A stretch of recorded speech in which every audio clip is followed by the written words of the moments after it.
Hey friends, Jonathan Neal Fitness here, and today I'm going to teach you guys an exercise incorporating those oblique slings that we were talking about from the last video. If you haven't checked out the last video yet, go ahead and check that out first so you know a little bit more about what we're talking about. But really we're covering exercises that incorporate what we call the oblique slings, which are essentially a string or a strap or a band of muscles that all work together through and transmitting force through a line of fascia. Now that's just a little technicality, but what's really important is how do we execute exercises that work our body in this way. So that's what we're going to learn today. We're going to keep it pretty simple. We're just going to use a basic kettlebell here. So even if you don't have a kettlebell, you can do this with really any weight. You can use a dumbbell for this. I just like the kettlebell for this one. So basically what we're going to be doing is, again, exploring this principle of what we call contralateral engagement. So I want there to be some twist. I want one leg to be forward. I want that opposite arm coming forward. I want that little bit of what we call contralateral reciprocation. So what we're going to do is we're going to take a little bit of a twist, quite literally, off of the classic kettlebell swing. So instead of going down the middle and swinging from here, we're now going to get in a lunge, or a very short lunge, a unilateral stance, and we're going to have just one hand. Now it's important that the kettlebell is in the opposite hand of that leg, because that's that contralateral engagement we're looking for. Once you have that, we're just going to basically get our swing going. Again, feet are a little wider than the hips. My weight is on the heel of the front foot right here, and then I'm going to get a little swing, and then when I'm ready, I'm going to go right down in between the two legs, hinge, and kick it up. Hinge, and kick it up. So I'm hinging off of the heel of this front foot. I'm using this glute right here to drive that energy up, powering it up. So I'm going to that full extension. But I'll show you this from the side here. We're again going to get, my right leg is forward, my left hand has the weight, get myself set up, and again, always neutral spine. Be really careful. We don't want to round here. We want to keep that spine not necessarily vertical. We're not trying to stay straight up, but we do want to stay neutral or in a straight line. So I'm going to hinge at the hip, fire the weight up. The hip, fire. Hip, fire. So you can see that glute, just like we did in that very first video, same kind of action here. I'm twisting. If you noticed from our earlier video, that very first one, sitting here, I'm now just loading that with some weight. Same explosion, same push from that glute and from that heel. A couple things to be noted about this one. Number one, make sure your body is open and you're ready for this kind of movement. It's part of the reason that we're doing myofascial Mondays.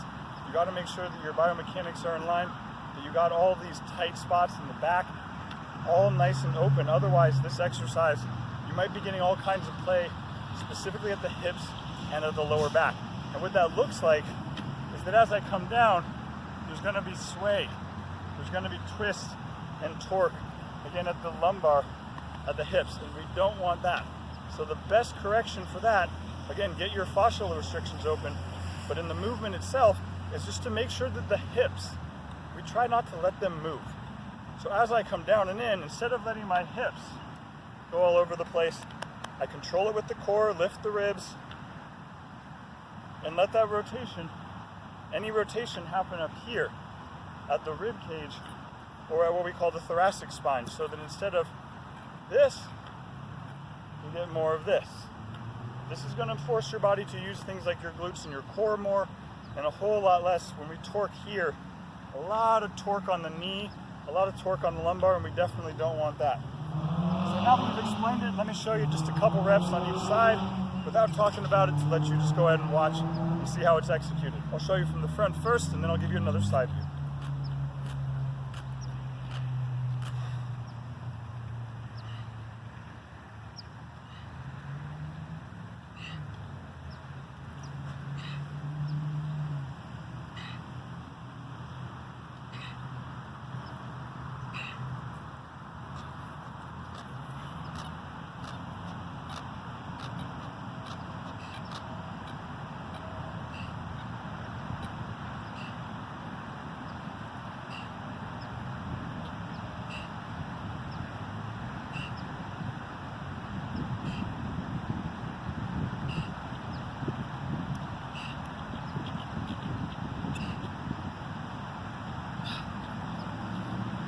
that's what I like to call the unilateral kettlebell swing. Maybe we could even call it the contralateral kettlebell swing, since we are using one arm, one leg. Again, big things. Don't try to do it same arm, same side. You're going to hit your leg. Coming in, swinging up. We want to make sure no round, no excessive arch, neutral spine, and we don't necessarily need a lot of knee bending here. It is more of a hip hinging. So just a couple things to keep in mind about this contralateral kettlebell swing. I hope you enjoy this. I hope you find it useful. I hope you try this out. Add it to your repertoire. Feel those oblique slings working in action here. Enjoy this one. It's pretty challenging, especially neurologically, so focus on it, feel it, get it right, and you'll feel how important it is. If you like this kind of content, please click like.